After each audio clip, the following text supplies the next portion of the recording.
Cuando anochece en Europa y amanece en Asia, así cae la tarde en el continente americano y transcurre la noche y el amanecer en el resto del mundo. La tarde. Buenas noches para ti. Y Dania, buenas noches, es un gusto saludarte desde París, desafortunadamente no con tan buenas noticias. Están ardiendo casi 9 siglos de historia frente a los ojos no solamente de los parisinos, sino del mundo entero, y parece que nada se puede hacer.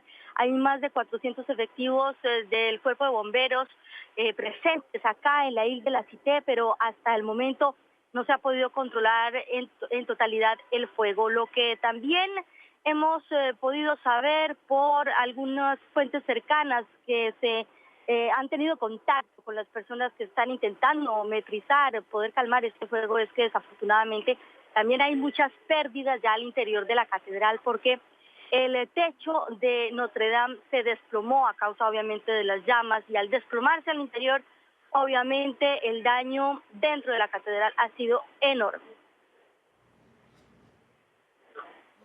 Diana, ¿cuántas horas? Estoy viendo, tenemos en imágenes en este momento, imágenes en vivo, ¿ah? Esto ocurre en este momento allí en Notre Dame. ¿Cuántas horas ha durado este incendio? ¿A qué horas comenzó? ¿Qué han dicho las autoridades? Vi también que la Fiscalía aperturó una investigación. ¿Esto quiere decir que no se está claro de cómo comenzó este incendio? Así es, Dania. Mira, comenzó el fuego a las 6:50 de la tarde en París. Aparentemente por descuidos o por un accidente en los materiales con los cuales se estaba llevando a cabo la remodelación de parte de la catedral. De inmediato las llamas tomaron muchísima fuerza y comenzó a arder en Notre Dame. Claro que, como tú dices, la Fiscalía ha abierto una investigación, ya sea por un incendio accidental, involuntario, o por cualquier otra tesis que se pueda manejar dentro de la investigación, aunque hasta el momento las autoridades han sido muy precavidas en la información que han dado a los medios de comunicación. Entiendo, Diana, que Macron tenía un viaje y lo ha suspendido por lo que estaba ocurriendo allí en la catedral. Sí, Daniel, ha cambiado totalmente la agenda que tenía prevista hoy y mañana. De hecho, él tenía una locución vía televisiva a las 8 de la tarde, hora de París, y la canceló porque se dirigió de manera inmediata aquí a Notre Dame para constatar por sí mismo el daño y lo que estaba sucediendo en este momento acá en este importante monumento. Vino acompañado del primer ministro y también del ministro de la Cultura. El presidente ha lamentado enormemente esta situación, ha hecho un llamado no solamente a los parisinos, sino a los católicos del mundo entero para que se unan en oración y sobre todo para tener fe en que se pueda lograr una restauración a priori sin saber realmente el daño exacto, no solamente externo, sino interno. También el presidente, que tenía previsto efectivamente desplazarse a una región de Francia el día de mañana, lo ha cancelado. Él quiere estar acá en París para tener de primera mano toda la información sobre esta tragedia, porque así se debe considerar este incendio que está acabando, como decíamos al comienzo de esta conexión, con casi 900 años de arquitectura. No, es un... Perdón, 900 años. Sí, es un día terrible, no solo para los parisinos, sino es un día terrible para el mundo. Era un gran monumento, no sabemos, como bien dice Diana Jayón, en qué estado se encuentra, si se ha desplomado el techo, como ella dice, pues los daños no se podrán evaluar en su exacta dimensión hasta tanto el fuego sea apagado en su totalidad y pueda ingresarse al interior de la Catedral de Notre Dame para una evaluación de daños después de este incendio que lamentablemente se lleva consigo uno de los monumentos más importantes del arte gótico. Diana, gracias por acompañarnos, gracias por estar con nosotros. Claro que sí, Dania, para mí ha sido un gusto igualmente. Diana Jayón, en París. Son imágenes en vivo, las que ustedes ven hasta esta hora todavía se ven llamas allí en Notre Dame, llamas que no han podido ser controladas en su totalidad. Es una pérdida absoluta. Era la sede de la arquidiócesis de París, Notre Dame. Como dije, una de las piezas más importantes del arte gótico, 900 años de historia, como bien decía Diana Jayón, un lugar de culto para los católicos del mundo. Era simplemente impactante entrar en la catedral de Notre Dame y sentirse empequeñecido por la dimensión de sus espacios. Hoy, lamentablemente, ha sido atrapada por las llamas y hasta ahora pues no se sabe exactamente los daños, pero ya se ha dicho que va a ser casi imposible salvar a la catedral de Notre Dame. Son las 5:13 minutos, hora costa este, en los Estados Unidos.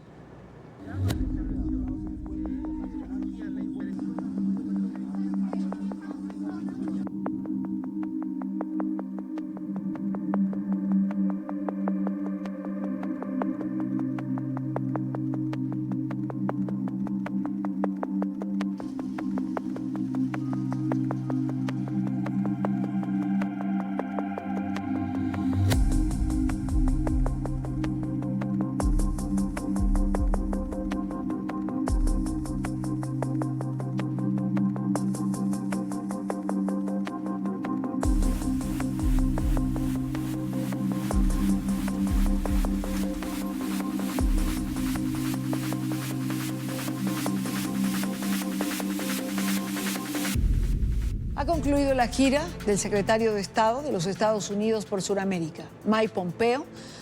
Este domingo visitó la ciudad de Cúcuta en la frontera colombo-venezolana. El jefe de la diplomacia estadounidense fue testigo directo de la crisis humanitaria ocasionada por el régimen de Nicolás Maduro. Durante el recorrido por la zona, caminó por el puente Simón Bolívar, que une a ambos países, en compañía del presidente de Colombia, Iván Duque. En rueda de prensa, el funcionario arremetió contra Maduro y le pidió que abra la frontera. Señor Maduro, abra estos puentes, abra estas fronteras. Puede terminar esto hoy. Espero que le importe lo suficiente cuando vea el horror, cuando vea la tragedia. Que los Estados Unidos seguirá presionando al régimen hasta que se logre una transición a la democracia.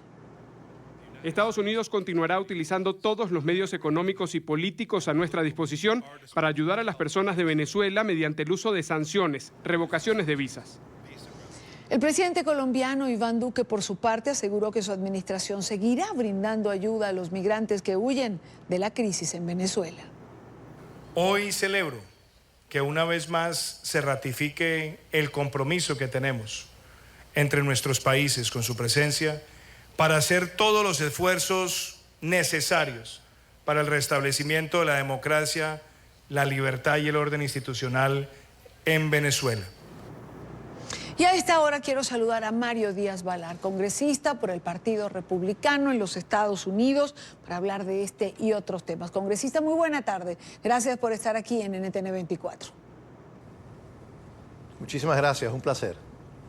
Congresista, no es cualquier cosa que el secretario Pompeo decidiera cerrar su gira en Colombia con esta visita a Cúcuta el día de ayer. En este punto neurálgico y prácticamente simbólico de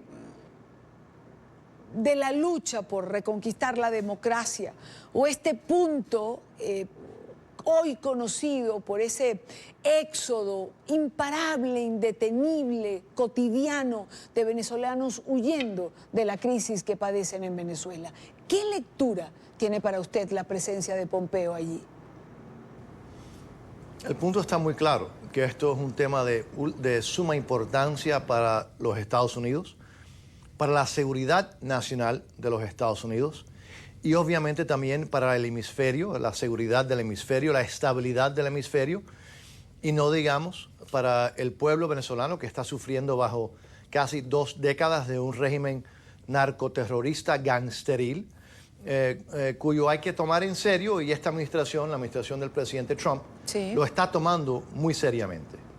Cuando tocamos el punto de la seguridad del hemisferio, el punto de la seguridad para los Estados Unidos, ¿qué más se puede hacer que no se haya hecho hasta ahora, congresista? Hemos visto que el presidente Trump ha estado cerrándole las avenidas de financiamiento al régimen ilegítimo de Venezuela, al régimen gangsteril. Le ha estado sancionando la economía, le ha estado cerrando los fondos de que puedan utilizar para financiar a ellos mismos y a financiar los sectores de la represión.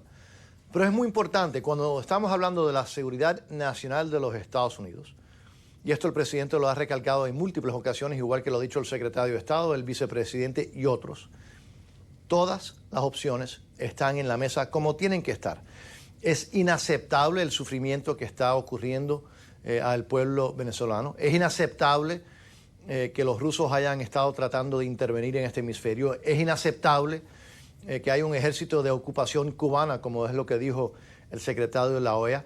Y es inaceptable que la ayuda humanitaria que está disponible no se le permita entrar a ayudar a ese valiente pueblo venezolano. Es totalmente inaceptable y por lo tanto cuando el presidente dice que toda opción está en la mesa, yo creo que se equivocaría cualquiera, principalmente este tipejo Maduro o los que le dan las órdenes de La Habana, se equivocarían si no entienden que esto es un tema de mucho interés para los Estados Unidos y que el presidente de los Estados Unidos habla en serio cuando dice que esto es un peligro para la seguridad nacional de los Estados Unidos.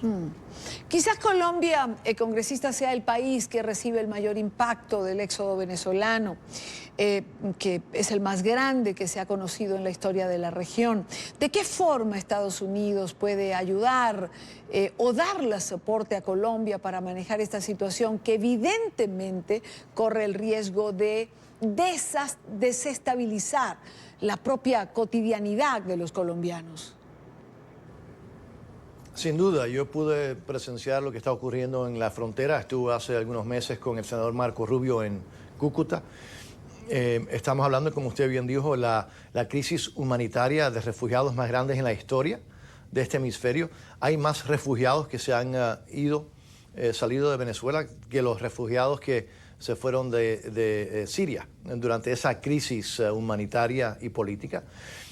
Hay que felicitar a Colombia, a ese pueblo y al gobierno del presidente Duque, pero eso no es sostenible. No es sostenible tener millones de refugiados que siguen saliendo de Venezuela. Van a seguir saliendo hasta que no cambie la situación política dentro de Venezuela. Hay una solución y hay solamente una cosa que tiene que ocurrir para que toda esta crisis humanitaria y política ya pare en Venezuela, y eso es que el régimen de Maduro se largue, se convierta en una pesadilla del pasado y no una pesadilla del diario, del presente para ese pueblo y para el hemisferio.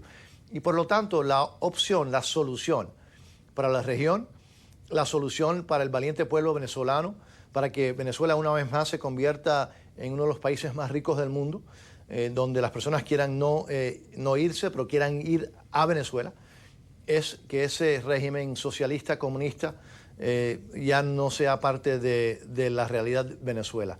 Eso es la meta, eso es lo que tiene que ocurrir para la seguridad de los Estados Unidos, obviamente para la prosperidad y el futuro y el bienestar del pueblo venezolano, pero también para el hemisferio, para Colombia, para Brasil, para Perú, para toda esta región. La realidad en Venezuela tiene que cambiar y lo único que hace falta es que Maduro y sus jefes en La Habana ya no estén controlando las fuerzas militares, las fuerzas de represión en Venezuela, y que ese país retorne a la civilización, a la normalidad, a la prosperidad, a la libertad y la democracia, y eso puede ocurrir en cuanto el presidente Guaidó tenga control absoluto de ese país y de nuevo puedan convocar elecciones libres supervisadas. Congresista, tuve la oportunidad de acompañarle a usted y al senador Marco Rubio, también al embajador de Estados Unidos ante la OEA, Carlos Trujillo, allí en la frontera, en ese viaje que usted menciona. Posteriormente vimos también la visita de Tim Kaine y también de Donna Chalala del Partido Demócrata en otra oportunidad. ¿Venezuela es un problema común para demócratas y republicanos? es un problema común para la seguridad nacional de los Estados Unidos. Hay algunos de la extrema izquierda en los Estados Unidos dentro del Congreso que les gustaría que se mantuviera el régimen de Caracas, el régimen de La Habana y el régimen de Nicaragua. Pero la gran mayoría, y de una forma bipartidista, reconoce que el sufrimiento del pueblo venezolano tiene que parar, que la pobreza y la miseria de ese pueblo puede cambiar, que la seguridad nacional de los Estados Unidos está en peligro y que la seguridad y la estabilidad para el hemisferio está en peligro mientras exista este régimen de Maduro controlado por La Habana. Ese es el cáncer, es un cáncer que desafortunadamente ha estado haciendo mucho daño en este hemisferio y que la cura, la solución es muy sencilla, que se elimine ese cáncer y se reemplace por la libertad absoluta y plena de ese valiente pueblo venezolano, que sería obviamente positivo para Venezuela, para sus vecinos, particularmente Colombia, pero Venezuela, otros como Brasil y Perú, como dije hace un ratico. Pero de nuevo, esa es la solución. Y lo que no es aceptable es que se mantenga este ejército de ocupación de Cuba controlando a Venezuela, destruyendo a Venezuela. Lo que es inevitable es que eso se convierta en el pasado y que el futuro de Venezuela sea el futuro de la devolución, de la libertad, de la democracia y de la soberanía a Venezuela, porque Venezuela, además de estar en la pobreza, en la miseria, en la represión, ha entregado su soberanía. Esta dictadura en Venezuela ha entregado la soberanía al régimen de La Habana. Todo eso tiene que parar. Y los Estados Unidos seguirá trabajando con nuestros aliados, nuestros amigos, particularmente con el pueblo valiente de Venezuela, hasta que Venezuela pueda recuperar su soberanía, su libertad, su democracia y por lo tanto también su prosperidad. Hay que reconocer, congresista, que las reacciones y acciones del presidente Trump y del Partido Republicano han sido quizás más contundentes, más oportunas que las que en su momento pudo tomar la administración del presidente Barack Obama. ¿Pudo reaccionarse antes? ¿Se perdió tiempo en ese momento? ¿Se permitió consolidar un poco más al régimen de Maduro? Bajo la administración del presidente Obama no solamente es que se perdió tiempo, utilizaron esa administración, ese tiempo para tratar de consolidar el régimen de La Habana, para tratar de ayudar y financiar al régimen de La Habana, sabiendo que hay entre 20 a 25 mil cubanos dentro de Venezuela en este ejército de ocupación, que es como lo ha calificado el secretario general de la OEA.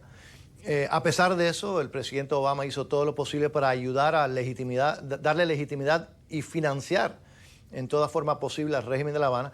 Hizo todo lo posible para seguir negociando con el régimen de Venezuela, pero no negociando para ver cómo se iba, negociando para tratar de consolidarse, para comprar tiempo. Gracias a Dios, las elecciones tienen consecuencias. Hoy en la Casa Blanca, y no quiere decir que yo estoy de acuerdo con todo, no lo estoy, con toda la política del presidente Trump.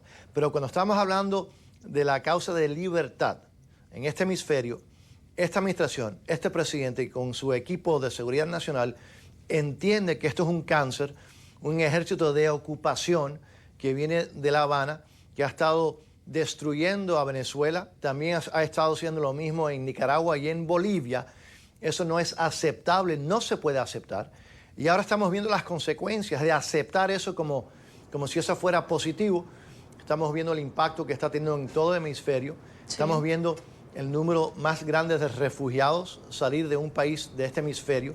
Estamos viendo que el país más rico de Sudamérica ahora se ha convertido en un país donde los ciudadanos de Venezuela están tomando agua de alcantarillados, donde no tienen acceso a medicina básica, donde tienen que comer de basureros y de camiones de basura. Esa es la realidad del sistema socialista, comunista, que ha tomado a Venezuela, cuya cabecilla está en La Habana y cuya realidad lo conocía el presidente Obama y hizo todo lo posible para ayudar a ese régimen. Eso ha cambiado. El presidente Trump y esta administración no está del lado de los que están reprimiendo al pueblo de Venezuela. Se ha puesto del lado del pueblo valiente, heroico de Venezuela, de este gobierno interino electo constitucional de Venezuela, y por lo tanto yo estoy absolutamente convencido que lo que es inevitable es que Venezuela, una vez más, sea libre, sea democrática, mantenga y recupere su soberanía y por lo tanto también va a poder recuperar su bienestar, su estabilidad y su prosperidad. Y yo le agradezco a esta administración esa actitud de solidaridad, no con las dictaduras de este hemisferio, con los pueblos que están luchando de una forma valiente para recuperar su libertad, como lo está haciendo hoy en día el pueblo de Venezuela, pero también lo está haciendo el pueblo de Nicaragua, el pueblo de Cuba y el pueblo de Bolivia. Así es, son pueblos que luchan por su libertad, por reconquistar la democracia que han visto o que ven perdida. Por último, congresista, y ya que menciona el gobierno interino, ¿está usted de acuerdo con el trabajo que viene realizando Juan Guaidó, con el compromiso asumido, con los pasos que puertas adentro de Venezuela está dando en pro de la lucha por recuperar la democracia? Juan Guaidó ha unido a la oposición. El presidente Guaidó yo creo que ha estado actuando de una forma realmente magistral, responsable, con una valentía, con una inteligencia realmente impresionante y felicito al presidente Guaidó, a la oposición que se ha unido a esta causa. Y la causa del presidente Guaidó, y hay que recordarlo, él es el presidente constitucional interino. Estoy convencido que va a triunfar, la causa del bien, de la democracia, de la libertad. Y gracias a Dios hay este presidente que ha surgido, este nuevo joven líder que ha unido al pueblo valiente, este pueblo que son los herederos de Bolívar, que se han unido a través de muchos años de lucha, ahora están unificados, están unidos, están luchando por una causa. Esa causa es una causa que yo estoy convencido va a triunfar. Venezuela va a ser libre, Venezuela va a ser próspera, Venezuela va a retornar a los años de democracia, de libertad, de prosperidad por el heroísmo de ese valiente pueblo, hoy también representado yo creo por el presidente Guaidó. Muchísimas gracias al congresista Mario Díaz Balar, congresista republicano. Gracias por estos minutos con nosotros en la tarde de NTN 24. Muchísimas gracias, muy amable. Amable usted. Buena tarde. Son las 5:29 minutos, hora costa este de los Estados Unidos, 4:29 minutos en Quito, Ecuador. Revisamos otros temas que hacen parte de la agenda informativa del día. Es noticia la alerta climatológica al sur de los Estados Unidos. 8 personas muertas, entre ellas 2 niños. Trágico saldo que deja hasta el momento el paso de una tormenta que ocasionó una decena de tornados, inundaciones, daños materiales y apagones en unos 90,000 hogares en Texas y en Mississippi. Las autoridades advierten sobre el avance del temporal hacia la costa este de la Unión Americana, donde podrían registrarse lluvias y fuertes vientos en ciudades como Washington, Filadelfia y Baltimore. Clima devastador en Estados Unidos. Una poderosa tormenta que el fin de semana arrasó con todo a su paso en el sur de la Unión Americana amenaza con seguir su camino de destrucción hacia la costa este del país. Texas, Mississippi, Luisiana, Arkansas y Georgia son los estados más afectados hasta el momento. Decenas de personas resultaron heridas, cientos de carreteras bloqueadas y unos 90,000 hogares se quedaron sin servicio eléctrico. No solo las intensas lluvias causaron estragos, sino los potentes vientos formaron tornados que causaron el pánico entre los residentes de estas localidades. De acuerdo con la oficina del alguacil del condado de Angelina, 2 niños de 3 y 8 años se encontraban en un vehículo junto a sus padres en Texas. Perdieron la vida cuando un árbol derrumbado por el tornado cayó sobre la parte trasera del automóvil, donde ellos estaban sentados. El servicio meteorológico activó las alarmas en Nueva York, Washington y Atlanta. Las autoridades instan a la población a no subestimar el temporal, a tomar precauciones y atender el llamado de las autoridades. Advierten que podrían registrarse granizadas y piden no esperar escuchar la llegada de los tornados para refugiarse, pues su peculiar sonido podría ocultarse con las precipitaciones. Aquí vivió Julian Assange desde agosto de 2012. Estos pasillos y algunas de las habitaciones de la embajada las compartían Assange y los diplomáticos ecuatorianos. Cubierto tras el emblema nacional, desde esta habitación, que es la principal de la embajada, pero que la tenía bajo su uso exclusivo, el señor Assange, a través de su maquinaria electrónica, cibernética y a través de sus seguidores y de la plataforma que maneja, interfería directamente y agresivamente en los intereses políticos de otros países. Lo hizo con las elecciones de Estados Unidos, lo hizo en España con el tema sensible de Cataluña y lo ha venido haciendo también al interferir en la política interna ecuatoriana.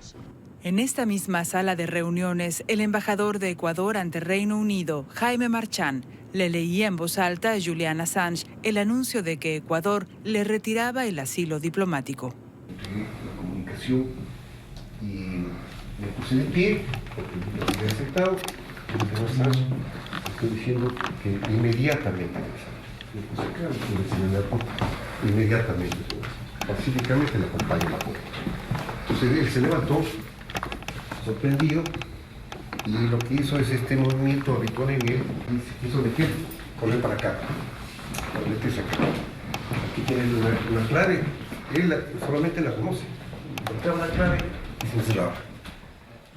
Un intento del que Assange desistió al ver que la policía diplomática estaba apostada en la puerta. Las habitaciones que ocupaba Julian Assange han quedado de momento clausuradas de manera casera con estas cintas. Aquí, frente a esta puerta, ocurrió el intercambio. La salida de Assange fue coordinada con la policía británica. Según el embajador Marchán, la policía diplomática ecuatoriana lo condujo hasta esta puerta y allí ya lo esperaba la policía de Reino Unido. Es noticia la detención en España de una persona vinculada al autodenominado Ejército de Liberación Nacional, el ELN. El capturado es un ciudadano español acusado de alojar en Internet sitios web del grupo terrorista colombiano. Este es un informe de Marcelo Moncayo en Madrid. Hola, ¿qué tal? Saludos para ustedes en la tarde. Amigos televidentes, este día la Policía Nacional informó sobre la detención del principal administrador de las redes de comunicación desde España del Ejército de Liberación Nacional. Se trata de un ciudadano español que utilizaba estas páginas web, entre otras cosas, para difundir propaganda. En Madrid, la Policía Nacional desarticuló la principal estructura de comunicación del Ejército de Liberación Nacional. Los agentes detuvieron a una persona de nacionalidad española por su presunta participación en un delito de terrorismo al ser la administradora de la infraestructura española de comunicación del ELN. Este operativo se articuló luego del atentado en la Academia de Cadetes General Santander en Bogotá, Colombia. La investigación se llevó a cabo con la colaboración de la Dirección de Inteligencia Policial de Colombia. Se trataba de la detención de una persona por su presunta participación en actividad terrorista y la investigación comienza cuando, en el momento que se reivindica por parte de la organización terrorista en su web oficial alojada en los servidores de una asociación española, el atentado por primera vez ocurrió el pasado 17 de enero contra la Academia de Cadetes General Santander en Bogotá. Según la investigación, se determinó que el servidor de Internet utilizado por el detenido no solo alojaba la web oficial del ELN, sino que además hospedaba otras páginas que eran utilizadas para labores de propaganda y comunicación oficial de este grupo armado. Y en estos momentos las investigaciones continúan abiertas. Este es el informe para la tarde. Marcelo Moncayo, NTN 24, Madrid. Son las 5:44 minutos hora Costa Este. La Casa Blanca ha dicho que está estudiando cómo implementar la idea del presidente Donald Trump de enviar y concentrar a los inmigrantes indocumentados en las llamadas ciudades santuarios. Los críticos del republicano aseguran que se trata de una maniobra electoral, en parte para tomar represalias contra los demócratas que se oponen a los planes del presidente de construir un muro en la frontera con México. Sin embargo, abogados de migración en Washington consideran que esta iniciativa podría incentivar la economía de las ciudades de acogida. Carolina Valladares, periodista NTN 24 en Washington, tiene información. Carolina.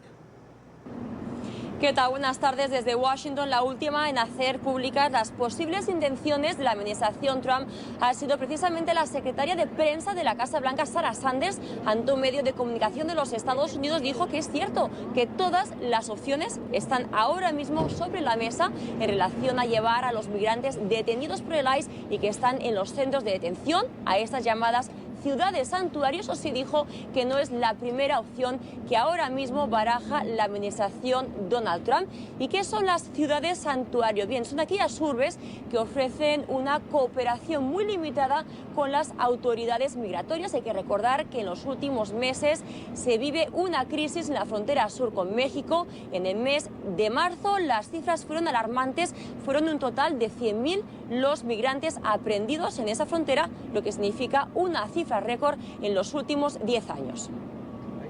Los Estados Unidos tienen el derecho legal absoluto de detener a los inmigrantes ilegales transferidos a la ciudad de santuario. Por la presente exigimos que sean atendidos al más alto nivel, especialmente por el estado de California, que es bien conocido por su mala gestión y sus altos impuestos.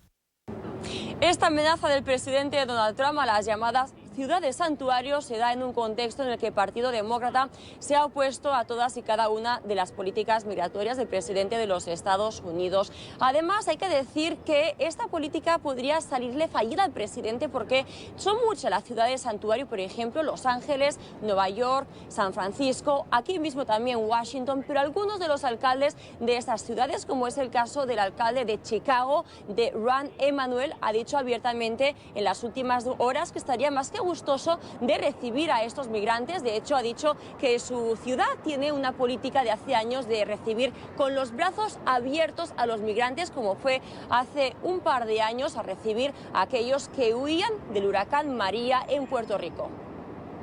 No es ilegal. Él puede enviarlos a la ciudad de santuario, pero su plan va a ser tratar de asegurarse de que ellos se queden ahí, pero desafortunadamente eso no va a ocurrir, al menos que ellos solo se queden en los sitios de detención de ICE. O si las personas tienen planes, que la mayoría sí los tiene, irán a otro sitio en los Estados Unidos. Él quiere decir, no, miren, si ustedes no quieren estas personas en las fronteras, yo no voy a tenerlos yo aquí, llévenselos ustedes. Pero desafortunadamente esto no va a pasar. Las ciudades dicen, bien, tráiganlos aquí, porque ellos saben que la probabilidad de que ellos se queden dentro de sus ciudades no va a ser muy alta. E incluso si lo hacen, los inmigrantes realmente, ellos ayudan a construir la comunidad y ellos están felices con recibir a los inmigrantes en vez de dispersarlos. Así que creo que va a salirle el tiro por la culata.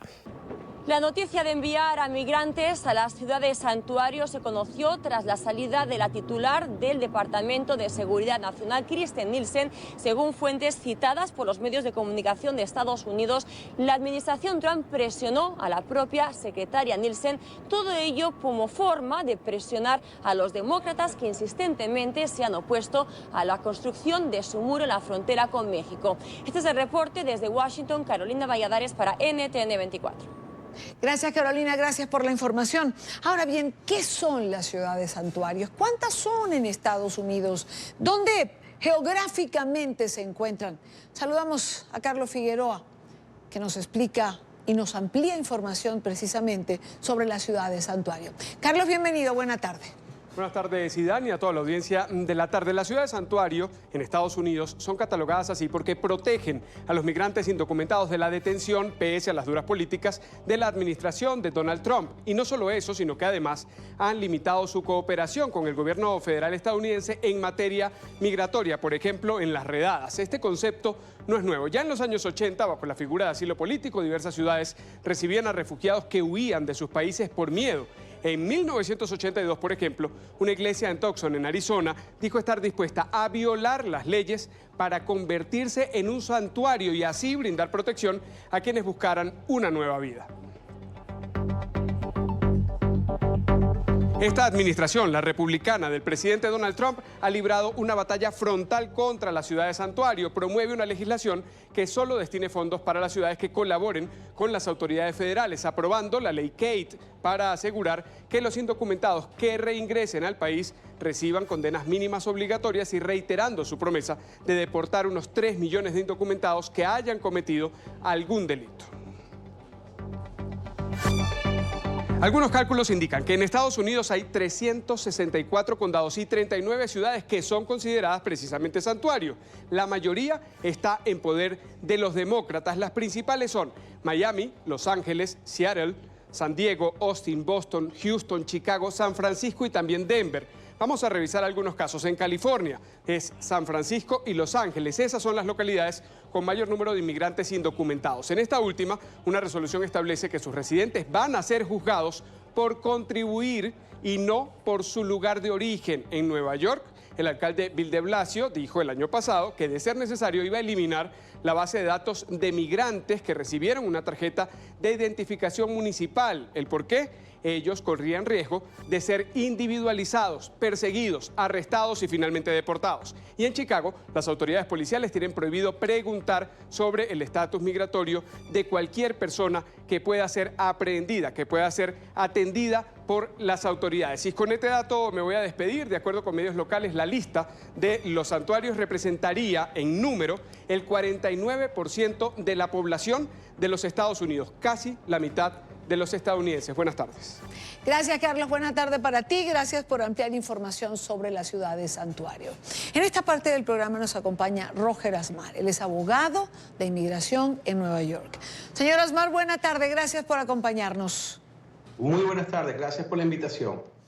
Pareciera que no le salió bien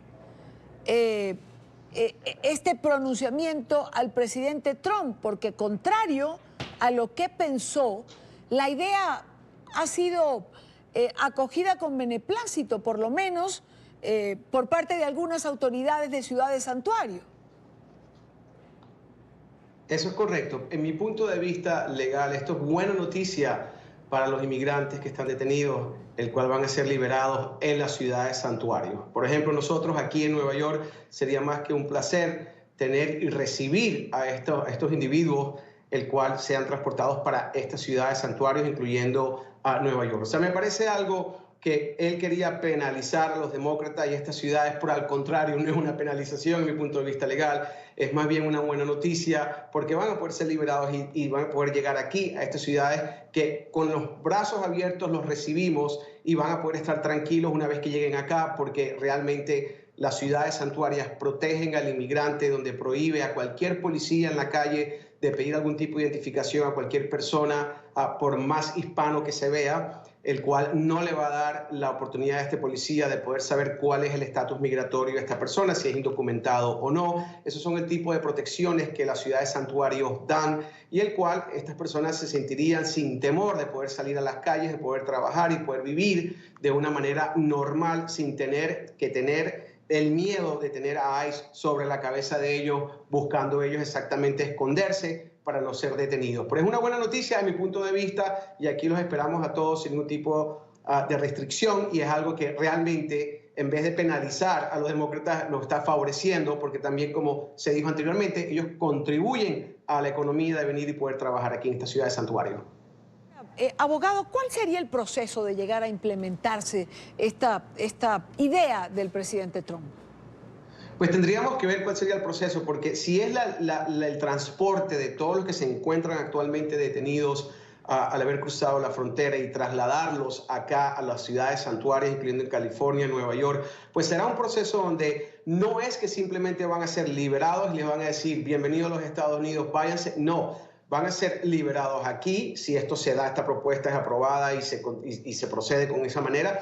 Ellos van a estar aquí en las ciudades santuarias, pero el proceso de migración de ellos va a continuar. El proceso no se va a eliminar, no se va a borrar. Si ellos tenían una causa, un beneficio de asilo al cual querían someter ante las cortes de migración, pues entonces van a tener que empezar a asistir a las cortes correspondientes aquí en el estado de Nueva York o en el estado donde ellos se encuentren. Y lo que se hace es que se hace un cambio de jurisdicción. Por ejemplo, si una persona está detenida en California o en la frontera en Texas y es trasladado a California, a Nueva York, pues entonces habría que hacer un cambio de jurisdicción para que el caso de esta persona sea trasladado ahora a la nueva jurisdicción que viene a ser donde se encuentra actualmente viviendo esta persona para que asista a las cortes que le corresponden. Eso sería la manera de hacer el seguimiento del caso de las personas que sean liberadas, que tienen un caso ya de haber sido comenzado ante las cortes de migración, donde sea que se encontraban detenidos. Ahora, abogado, ¿usted cree que esto llegue a concretarse o se quedará solamente en palabras? En mi punto de vista legal, ojalá y se concrete y se dé, pero realmente trasladar a miles de personas que están actualmente detenidas cuesta muchísimo dinero. También trasladarlos y también ponerlos en libertad es como una contradicción con la política que ha implementado Trump desde que él es presidente, donde ha sido muy rígido en contra de los inmigrantes y en contra de inmigración. Entonces es algo que realmente no hace sentido hacerlo, pero por otro lado, qué buena noticia, veremos si realmente se cumple y estas personas llegasen a ser liberadas, que sería muy bueno para tanto como para ellos, para la ciudad de Santuario. Así es. Quiero agradecer a Roger Asmar, abogado de inmigración en Nueva York. Buena tarde para usted. Muy buenas tardes para todos. Muchas gracias. Gracias a usted por atendernos. Son las 5:56 hora costa este. Y en otro orden de ideas, el presidente estadounidense ha dado un consejo a la compañía aeronáutica Boeing para que salgan de la crisis que atraviesan desde que 2 aeronaves de ese modelo sufrieron accidentes que resultaron en centenares de personas fallecidas. A través de su cuenta en Twitter, el republicano ha recomendado que arreglen y cambien el nombre de sus aviones 737 MAX. ¿Qué sé sobre la marca? Tal vez nada, pero me convertí en presidente. Pero si fuera Boeing, arreglaría el Boeing 737 MAX, añadiría algunas funciones adicionales geniales y bautizaría el avión con un nuevo nombre. Ningún producto ha sufrido como este, pero una vez más, ¿qué demonios sé? A esta hora quiero saludar al mayor general Cliver Alcalá Cordones, general retirado, venezolano, hoy en el exilio. Mayor general, buena tarde, gracias por acompañarnos. Gracias a ti por la invitación, Idán. ¿Qué hace falta para que la Fuerza Armada atienda el llamado de los venezolanos? Bueno, recuerda que la Fuerza Armada que tú conociste, la Fuerza Armada que yo dejé hace 6 años, no es la misma Fuerza Armada de hoy en día, ¿no? Mucha parte de esa Fuerza Armada se encuentra distribuida por muchos países, unos por deserción, otros por solicitudes de baja, otros por exilio forzado, otros por estar perseguidos, y una gran cantidad de profesionales militares se ha distribuido por toda la geografía, diría yo, de Sudamérica, Norteamérica y algunos en otros continentes, ¿no? Dentro queda una Fuerza Armada muy disminuida, programáticamente disminuida por parte de Maduro, ¿no? Maduro llegó al 2019 con una acción bien dirigida para sus intereses en la destrucción de la Fuerza Armada. Vemos cuarteles con 40, 50 hombres. Hace 2 domingos en Fuerte Mara, un fuerte donde yo laboré durante 8 meses en la frontera del Zulia, habían solamente 16 efectivos en todo el fuerte, que alberga en condiciones normales, o albergaba en condiciones normales en el pasado, unos 1.500 hombres, ¿no? Eso denota el desinterés por parte del comandante jefe usurpador en este caso, y el desinterés incluso cuando tú nombrabas a Padrino López, que se ha prestado para esos intereses bastardos por parte de Maduro, ¿no? La Fuerza Armada se disminuyó, yo diría que en el orden del 10-15%, y con eso es muy difícil ejecutar cualquier tipo de operación, ¿no? Incluso la de desobediencia, ¿no? En vista de que esa Fuerza Armada también está sometida a los rigores de la represión que genera Maduro de su aparato represivo, ¿no? Hoy vemos más de 200 militares detenidos en diferentes cárceles venezolanas, pero no solamente una detención, sino que también sometidos a vejámenes y a violación de sus derechos humanos. O sea que cuando me preguntas qué más falta, ¿no? Falta recuperar el espíritu de cuerpo de la Fuerza Armada. Hace falta la organización, y cuando te hablo de Fuerza Armada, te hablo de la Fuerza Armada que también está en el exilio, ¿no? Que sigue siendo parte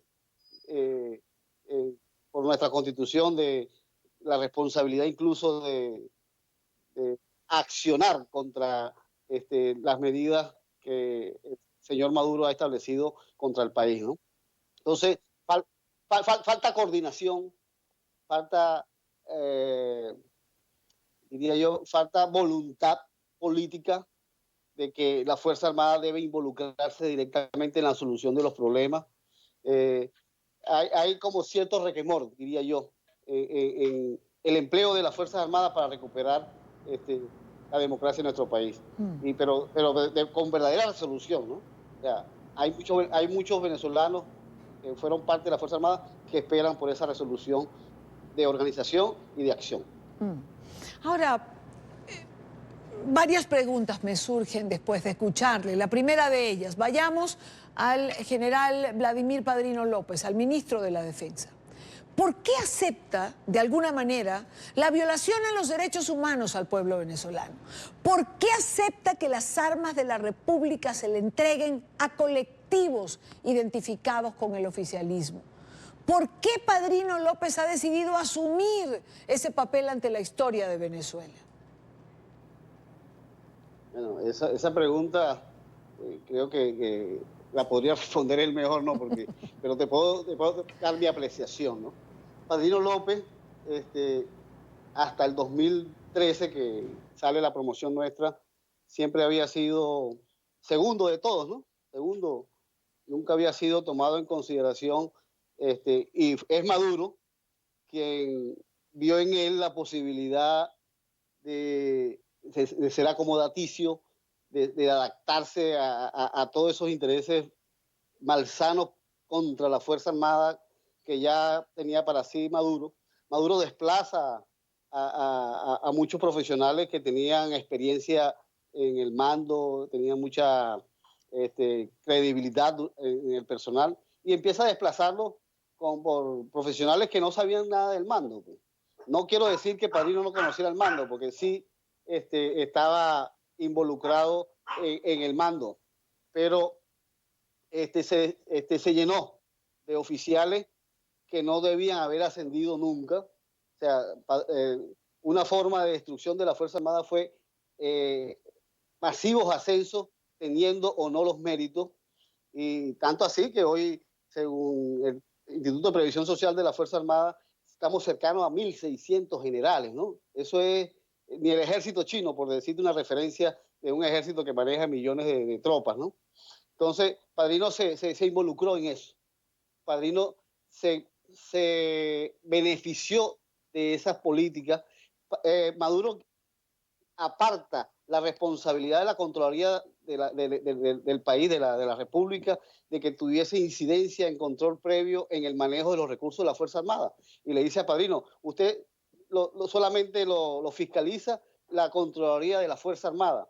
O sea que él podía cometer cualquier acto de corrupción, y por supuesto el contralor que él nombra va a certificar que no pasa nada, ¿no? Que se saqueó sin ningún tipo de problema los recursos que se le dan a la Fuerza Armada, ¿no? Padrino se amoldó a ese comandante en jefe y a esa Fuerza Armada en decadencia, y es parte de ella, ya no puede salir de ello, pues. O sea, la solución del país, si viene de la Fuerza Armada, no puede venir de la mano de Padrino López ni de ese alto mando militar. Yo siempre ocupo y mi mensaje va dirigido a la juventud militar que aún queda, a la juventud militar, no solamente dentro de la Fuerza Armada, sino juventud militar que está en el exilio y que es bastante numerosa, ¿no?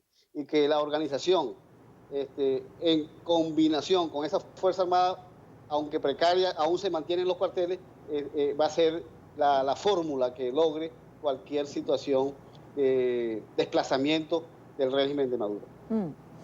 Ahora, digamos que esa ha sido decisión del general Vladimir Padrino López, es decir, el papel que ha asumido, cada quien es responsable. Cuando usted habla de falta de coordinación, cuando yo le pregunto qué falta en la Fuerza Armada para que reaccione o para que apoye o para que escuchen a los venezolanos, usted me dice que, entre otras cosas, falta coordinación. Y yo le pregunto, ¿cómo establecer esa coordinación? Por ejemplo, todos los generales, coroneles, soldados que han salido de Venezuela, todos quieren recuperar la democracia. ¿Cómo establecer esa coordinación que les permita hacer algo desde el exilio? Bueno, primero, no es fácil, conociendo también la vasta experiencia en inteligencia, en represión, en abuso del gobierno. Ayer incluso me llamaba un coronel que recientemente esta semana salía de Venezuela, ¿no? Y me decía, estoy fuera, salí de Venezuela, pero tengo muchas precariedades, ¿no? O sea, así sale el profesional militar en este momento del país, ¿no? O sea, sale de un país donde el militar que se encuentra en ejercicio de sus funciones está en condiciones muy precarias, él y su familia. Y el gobierno lo sabe, el régimen de Maduro, para no llamarlo gobierno, ¿no? El régimen de Maduro lo sabe y arremete contra él, ¿no? Vemos el caso del mayor Parra, que salió y el 23 de febrero se pronunció a favor del presidente Guaidó, ahí en el puente de la tiendita, ¿no? Y bueno, hasta la casa de su señora madre se la quitaron, ¿no? Hasta las amenazas de muerte recibió en Cúcuta de grupos generadores de violencia en la zona, ¿no? Hoy, en manos de migración norteamericana, porque no podía mantenerse en Cúcuta, ¿no? Entonces, la situación no es fácil para coordinar, pero hay que hilar, hay que establecer. Creo que hay grupos de oficiales venezolanos que están en esa tarea, que están preocupados y se debe diseñar desde adentro y desde afuera una estrategia que permita la coordinación. No es fácil para nosotros que nos encontramos en países vecinos que han señalado la necesidad de una salida política, diplomática, donde no hay cabida por estos momentos de una participación armada para la liberación del país, pero la evolución de la situación es dinámica y se generarán condiciones. Por ejemplo, hoy, en estos recientes días se ha anunciado la captura del mayor general Hugo Carvajal, que ahora se hace llamar Hugo Pec, ¿no? Eso, sin lugar a duda, con sus declaraciones, ya que está sometido ya a cargos tanto en Miami como en Nueva York, de ahí van a salir muchos señalamientos, donde la comunidad internacional va a verificar exactamente que la dirección política del régimen es la dirección política de un cartel, ¿no? Y que Maduro no está exento de las responsabilidades con relación al narcotráfico. Y ese personaje, como Hugo Carvajal, en eso será determinante, producto de que su declaración incidirá también en su situación como reo en Estados Unidos, ¿no? Entonces, la situación es sumamente compleja, no es fácil conspirar contra un país que es más conspirador y que se vale de la Constitución para lo que le conviene. Nosotros, los venezolanos, tenemos también esa Constitución, tenemos ese artículo 333, que ¿sí? Desde donde estemos, pues podemos generar cualquier acción para el restablecimiento de nuestra Constitución, hoy violada por el señor Maduro y su secuaces. Ahora que menciona a Carvajal, usted ha declarado que Diosdado Cabello, Cilia Flores, el propio Nicolás Maduro, estarían nerviosos por la captura de este militar. ¿Por qué? ¿Quién es este hombre? ¿Qué manejó? ¿Qué puede saber que pueda declarar ahora que ha sido capturado? Mira, Carvajal Barrio indudablemente controló las Fuerzas Armadas durante muchos años con el sistema de inteligencia, ¿no? Y a través de esa herramienta, de esa responsabilidad que la usó para su beneficio propio y no para beneficio de la institución, logró generar ascenso a oficiales que no estaban calificados y que hoy se encuentran en puestos sensibles y que mantienen a Maduro en esta situación. También generó decisiones contrarias a la ética en los temas del narcotráfico dentro de la Fuerza Armada. Yo te voy a referir un caso del coronel Mayino Beliche, ¿no? Él era comandante de una unidad en los llanos venezolanos y le capturan un camión de droga en el estado Lara. El coronel, convicto y confeso, no sé, eran unas 2 toneladas de droga, pasa un proceso y de repente sale libre, pero rápido, ¿no? Y al año le corresponde ascenso de teniente coronel a coronel. Bueno, yo estuve en esa junta de ascenso, como recuerdo, era general de brigada, y hacíamos las discusiones para los oficiales que debían ascender. Y cuando presentan a Mayino, yo me levanto, ese teniente coronel no puede ascender a coronel. Entonces, habían varios filtros, pues el principal filtro era el del componente, donde uno estaba, ¿no? Y de repente Mayino Beliche asciende a coronel.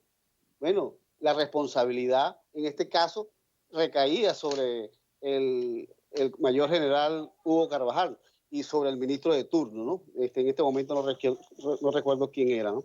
Y incluso en la responsabilidad del comandante en jefe en este momento, que era el presidente Hugo Chávez, ¿no? Entonces, eso no se daba casualmente.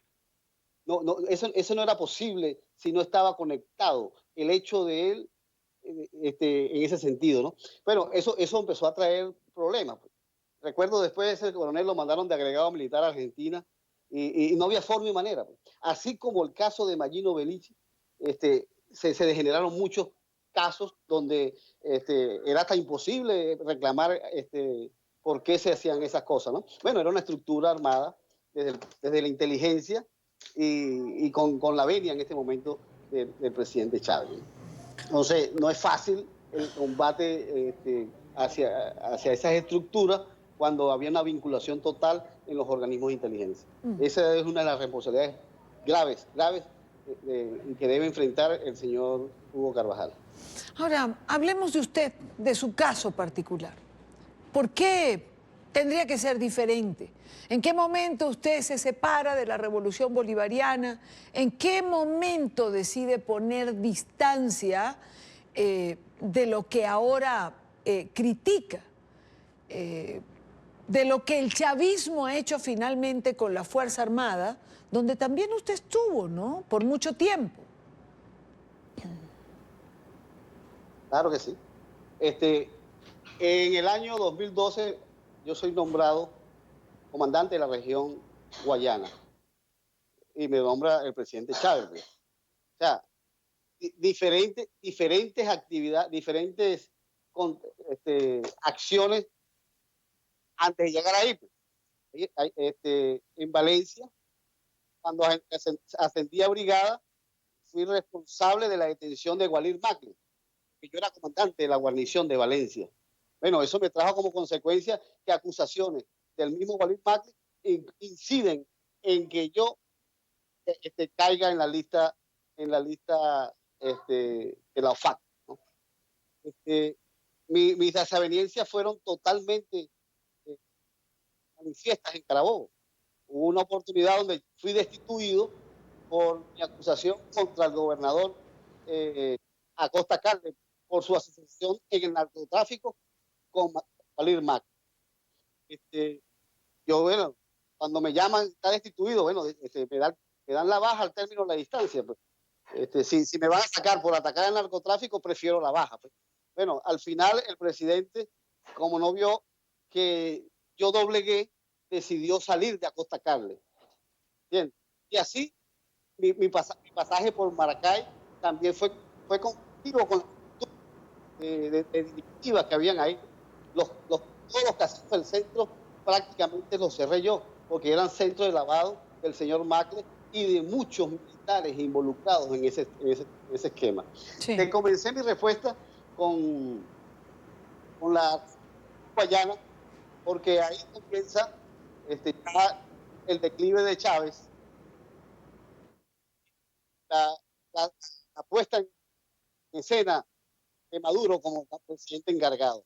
Bueno, mi institución en la región guayana fue muy difícil manejarme con Maduro como comandante de región, para poder luchar con los ilícitos que se daban ahí desde el punto de vista de la minería ilegal.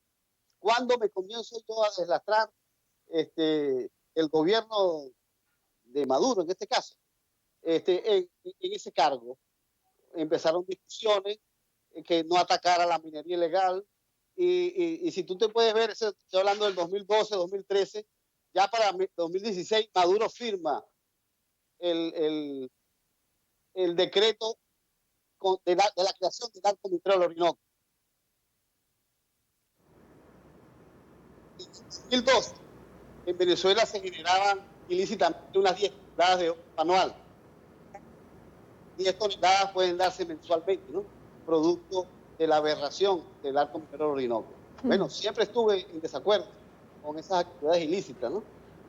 Y no compaginé en ningún momento con los delincuentes que llevaban el gobierno, ni con Diosdado Cabello, ni con Tarek Al-Aizame, ni con Reverol, ni con Maduro, y siempre correspondió mis 30 años de servicio ese julio, ofrecieron embajada, incluso sostuve el placer de una de esas 2 embajadas que me ofrecieron, no las acepté, y me dediqué a mis actividades que hoy sigo continuando y sigo haciendo, que es luchar contra el régimen de Maduro y las cúpulas que lo rodean. Mayor General, estamos conversando con el Mayor General Cliver Alcalá Cordones. Usted está en Colombia. Colombia tiene tratado de extradición con los Estados Unidos. Usted ha sido sancionado en alguna oportunidad. ¿No tiene temor de que se pueda solicitar su extradición? Yo no tengo indictment, tengo una acusación que se me hizo. Yo ya administrativamente he desmontado toda la acusación que se me ha hecho, y en cualquier momento espero la salida de la lista, donde nunca debía haber estado.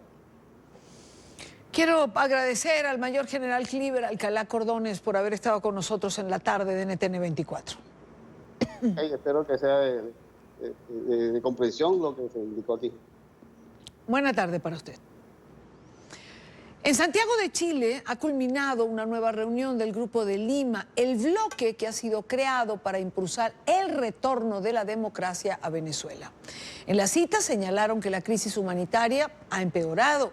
El presidente Sebastián Piñera propuso trabajar coordinadamente con el grupo de contacto de la Unión Europea, que busca una solución a la difícil situación que atraviesa Venezuela.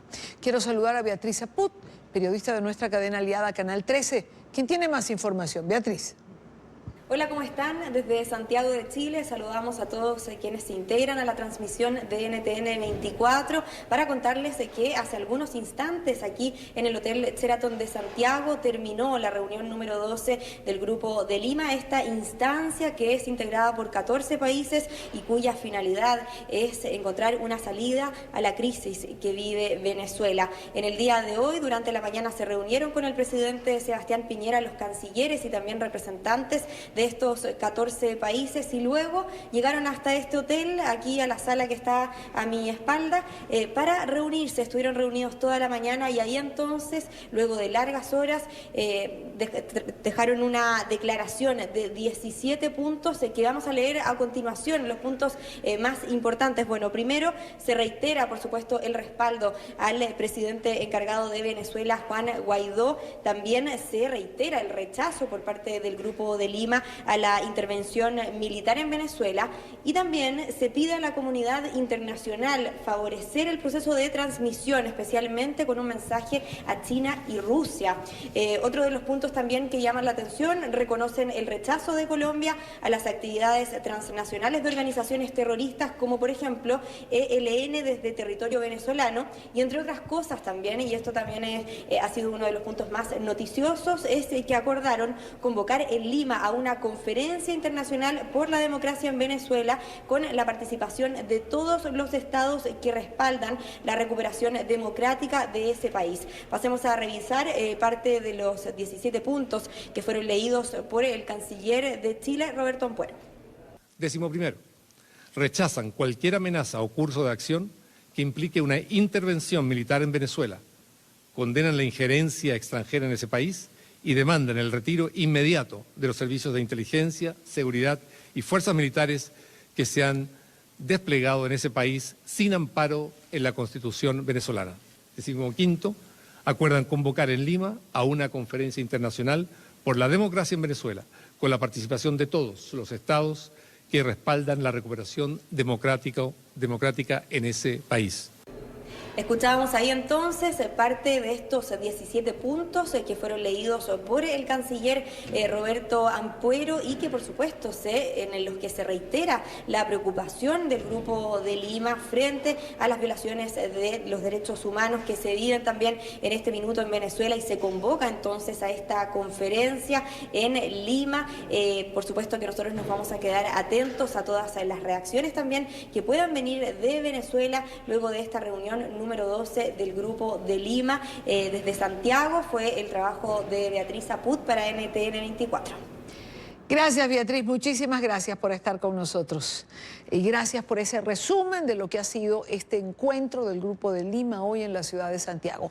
Antes de ingresar a esta reunión, antes de ingresar a este nuevo encuentro, el designado especial del gobierno interino de Guaidó para el Grupo de Lima, Julio Borges, habló de la necesidad de que la comunidad internacional mantuviese la presión sobre el régimen de Maduro y publicaba en su cuenta de Twitter, con el sonido ambiente, esto nos decía.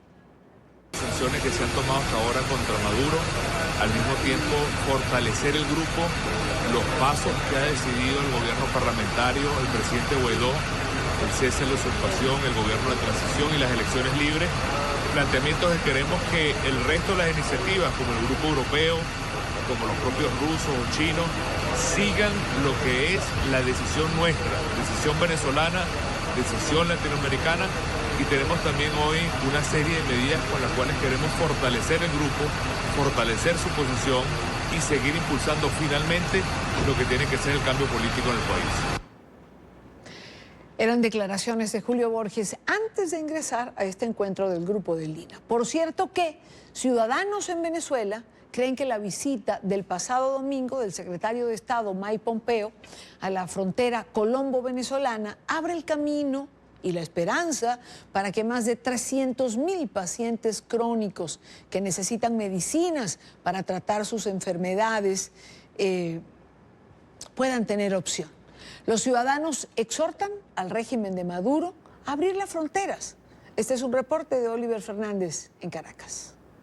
Cientos de pacientes mueren cada día en Venezuela a causa de la falta de medicamentos e insumos. Negar la ayuda humanitaria es condenar a quienes hoy luchan por salvar su vida. Por eso, los ciudadanos apoyan la visita de Mike Pompeo a Cúcuta. Porque necesitamos que entre la ayuda humanitaria, porque necesitamos los medicamentos, porque necesitamos estar libres, porque necesitamos comer. Desde el Hospital JM de Los Ríos en Caracas, las enfermeras expusieron los motivos que demuestran la importancia de la visita del secretario Mike Pompeo y del ingreso de la ayuda humanitaria a Venezuela.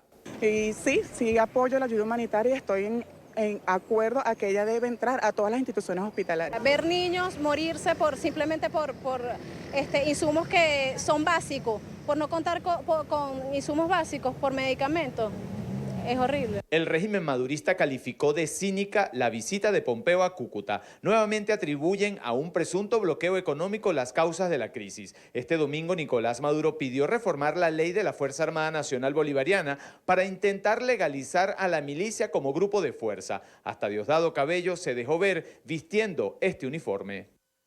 Ese pueblo disciplinado es capaz de hacer muchas cosas que si no estuviera organizado como miliciano o miliciana no lo lograría.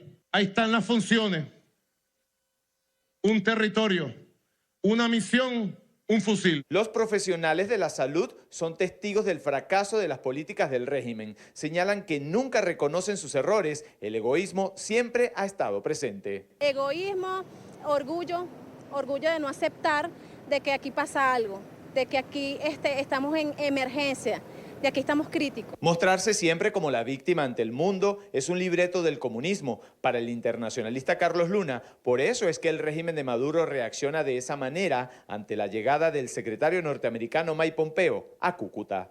Lo que hace cualquier gobierno comunista y lo que hace cualquier gobierno de corte socialista. Primero, victimizarse, tratar de hacer ver al mundo que él es la víctima de una conspiración y un ataque de parte de las fuerzas del imperialismo y que están luchando por las fuerzas del bien. Y obviamente pasar a la historia como un gobernante que no lo dejaron luchar por el bien de la humanidad, porque es el primero que pareciera que desea una invasión militar a Venezuela para poder victimizarse. Por otra parte, el presidente interino de Venezuela, Juan Guaidó, continúa en su recorrido por algunos estados del país. Este sábado visitó al estado Zulia, el domingo punto fijo en el estado Falcón, y se espera que hoy visite a la ciudad de Coro. Es la información que manejamos desde Caracas. Continúen con más de la tarde de NTN 24. Gracias a Oliver Fernández por la información.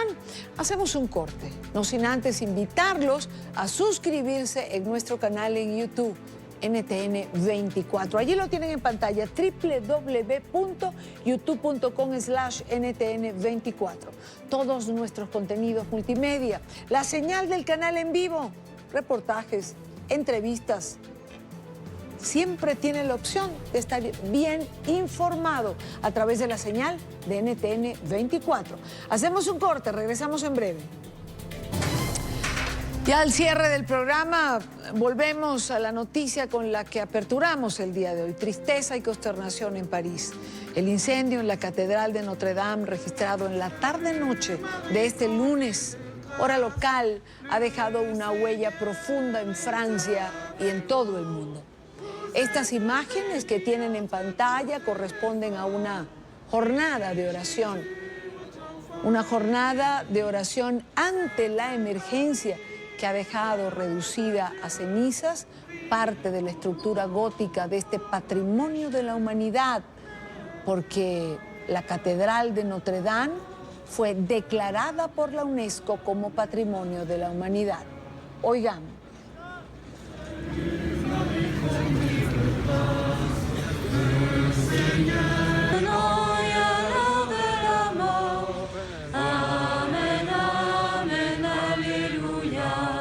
Je vous salue, Marie, comblée de grâce. Le Seigneur est avec vous. Vous êtes bénie entre toutes les femmes. Et Jésus, votre enfant, est béni. Sainte Marie, Mère de Dieu, priez pour nous, pauvres pécheurs, maintenant et à l'heure de la mort. Así que les digo esto muy solemnemente esta noche. Vamos a reconstruir esta catedral juntos y sin duda es parte del destino francés y un proyecto para los próximos años. Estoy comprometido con ello. A partir de mañana iniciaremos una recaudación de fondos nacional. Buscaremos los mejores talentos y muchas personas vendrán a contribuir. Vamos a reconstruir Notre Dame, porque eso es lo que esperamos debido a nuestra historia, porque es nuestro destino fundamental. Vamos a reconstruir Notre Dame, ha dicho el presidente Macron, y es lo que esperamos, creo, que buena parte de los habitantes de este planeta. Hay que reconstruir Notre Dame por su significado, por su belleza, por lo que nos hacía sentir a quienes alguna vez hemos tenido el privilegio de entrar en esa dimensión de estructura que hacía sentirlo a uno muy pequeño. Llegamos al final de la tarde de hoy. Recuerde seguir en nuestras cuentas de Twitter.